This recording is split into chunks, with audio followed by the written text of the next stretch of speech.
Hello citizen, তোমাদের সবাইকে the political ফ্যামিলিতে আবারও স্বাগত জানাচ্ছি। আজকে ক্লাস 11-এর চতুর্থ অধ্যায় সংবিধান, সংজ্ঞা ও শ্রেণী বিভাগ থেকে কিছু প্রশ্ন উত্তর আলোচনা করব। তো চলো শুরু করা যাক। তো প্রথম প্রশ্ন কি থাকছে?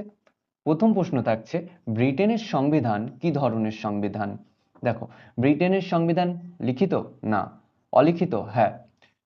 দুষ্পরিবর্তনীয়, সুপরিবর্তনীয়? দেখো, অলিখিত সাধারণত সুপরিবর্তনীয় হয়, কিন্তু এখানে উত্তর তাহলে কোনটা হবে? এখানে আমরা অলিখিত দেব। ঠিক আছে, দেখো অলিখিত গুলো অটোমেটিক সুপরিবর্তনীয় হয়, এই দুখানেই ঠিক হবে, কিন্তু অলিখিতটা বেশি যুক্তিযুক্ত।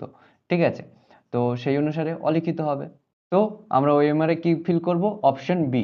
ঠিক আছে, আবারও বলে রাখি, ওএমআর ফিল করা নিয়ে যে গোলের ভেতরটা পুরোটা ভরতে হবে, একটুও ফাঁকা রাখা যাবে না। আমার এখানে একটু অসুবিধা হচ্ছে, তাই জন্য আমি পুরো ফিল করতে পারছি না। ওকে, তোমরা ম্যানেজ করে নিও।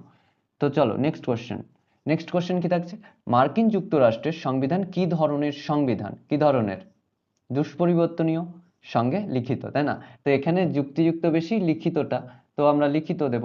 দেখো, অনেক লিখিত সংবিধান রয়েছে যেগুলো সুপরিবর্তনীয়, ঠিক আছে, কিন্তু মার্কিন যুক্তরাষ্ট্রের সংবিধান এতটাই দুষ্পরিবর্তনীয় যে স্বাধীনতার পর, বা বলতে পারো মার্কিন যুক্তরাষ্ট্রের সংবিধান প্রণয়নের পর প্রায় 200 থেকে 250 বছর কেটে গেছে, এখনো পর্যন্ত কি হয়েছে? মাত্র 27 বার সংশোধন হয়েছে, এতটাই দুষ্পরিবর্তনীয়। আর আরেকটা জিনিস, মার্কিন যুক্তরাষ্ট্রের সংবিধান পৃথিবীর সব থেকে ছোট লিখিত সংবিধান, মাত্র 15-16 পেজের। ঠিক আছে, মনে থাকে জানো। তো এখানে অপশন এ হবে। ঠিক আছে, নেক্সট কোশ্চেনে যাওয়া যাক। নেক্সট কোশ্চেন কি? ভারতের সংবিধান কার দ্বারা রচনা করা হয়েছে? ব্রিটিশ পার্লামেন্ট, গণসভা, ভারতীয় পার্লামেন্ট, গণপরিষদ? ব্রিটিশ পার্লামেন্ট হবে, তাই না? ওরা ছেড়ে চলে গেল তখন দিয়েছে, তখন বানিয়ে দিয়েছিল। একদম না, সেটা কি হবে? গণপরিষদ। ঠিক আছে, তো এখানে অপশন ডি।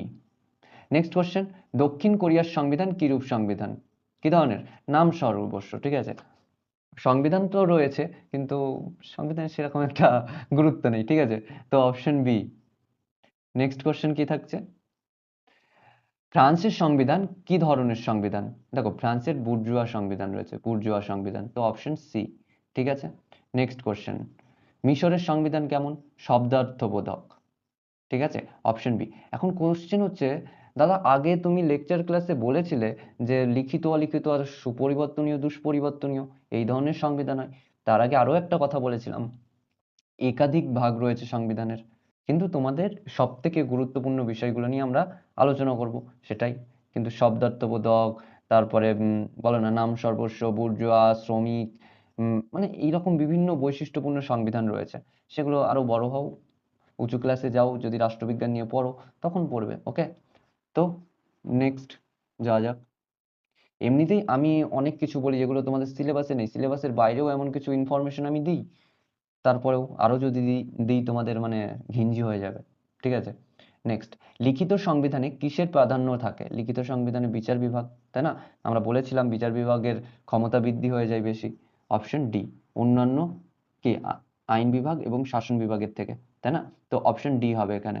নেক্সট কোশ্চেন, ভারতের সংবিধানের শাসন ব্যবস্থা, ভারতের সংবিধানের শাসন ব্যবস্থা কেমন? আধা সংসদীয়, আধা রাষ্ট্রপতি শাসিত, রাষ্ট্রপতি শাসিত, সংসদীয়? কি হবে? সংসদীয়। ঠিক আছে, তো অপশন ডি। নেক্সট কোশ্চেনে যাওয়া যাক।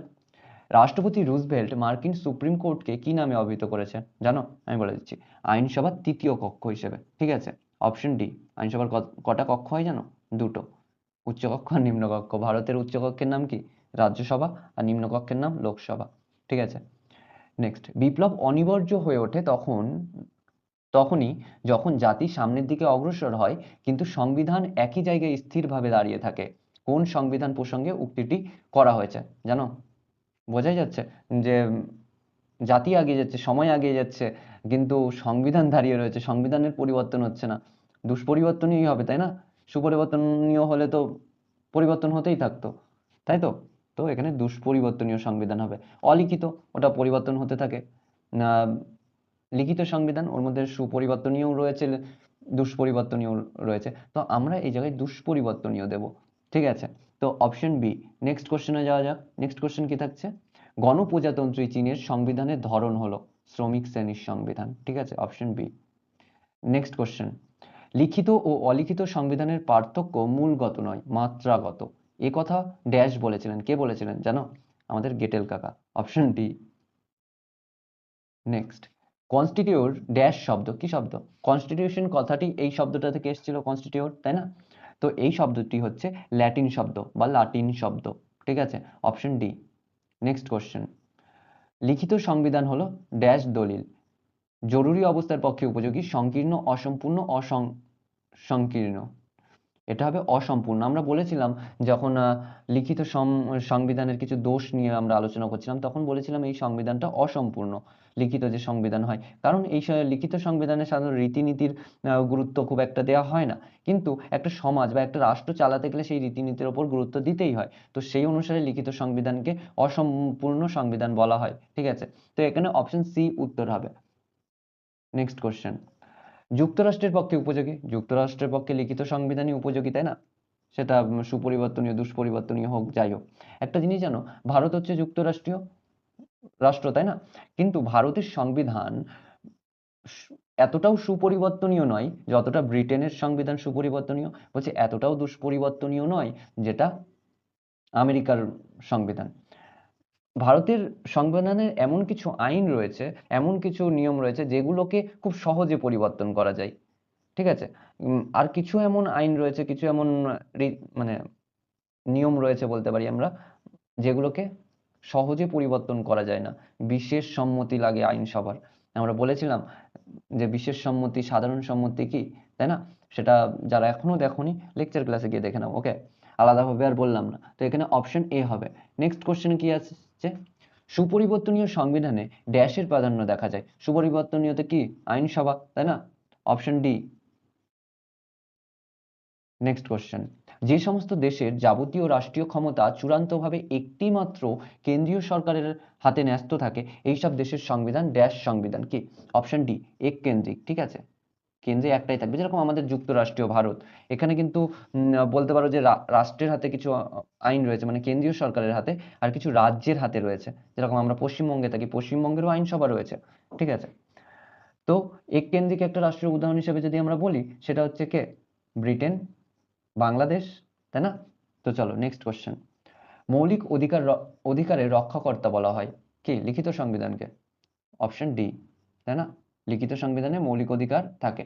আমাদের সংবিধানে আছে না নেই? আমাদের সংবিধানেও আছে, ঠিক আছে? উপস্থাপনা হবে না এখানে, এটা হবে প্রস্তাবনা, ঠিক আছে? এটা কি হবে? প্রস্তাবনা। প্রস্তাবনাকে ভারতের সংবিধানের সর্বাপেক্ষা মূল্যবান অংশ বলে দাবি করেন। প্রস্তাবনা বলতে অ্যাকচুয়ালি সূচিপত্র বুঝি আমরা, ঠিক আছে? তো সর্বাপেক্ষা মূল্যবান অংশ বলেছেন পণ্ডিত ঠাকুরদাস ভার্গব, ঠিক আছে? আমরা কখনো দেখো আমাদের ভারতীয় সংবিধান যে প্রস্তাবনা রয়েছে, সেই প্রস্তাবনা কেউ যদি ভালো করে পড়ে, সংবিধান কি এর অর্ধেক সে জেনে যাবে একরকম, যে সংবিধানের যে কি বলবো দর্শনটা কি, আমরা নেক্সট চ্যাপ্টারে হয়তো পড়বো সেগুলো, ঠিক আছে? চলো নেক্সট কোশ্চেন কি থাকছে, সংবিধান শব্দটিকে ড্যাশ অর্থে গ্রহণ করা হয়? ব্যাপক, সংকীর্ণ, কিছু। সংকীর্ণটা কি? যেখানে শুধুমাত্র লিখিত সংবিধানের কথা বলা হয়, লিখিত আইন কানুন, আর ব্যাপক লিখিত অলিখিত দুখানার কথাই, তাই না? তো অপশন সি হবে। তো আজকে এই পর্যন্তই, আবার দেখা হচ্ছে পরের ক্লাসে। আজ পার্ট 2 করলাম, আমরা পার্ট 3 করব, ওকে? বন্ধুদের কাছে শেয়ার করে দিও, আর কোনো কোশ্চেন থাকলে নিশ্চয়ই জিজ্ঞাসা করো, ওকে? আর কেমন লাগলো কমেন্ট করে জানাও।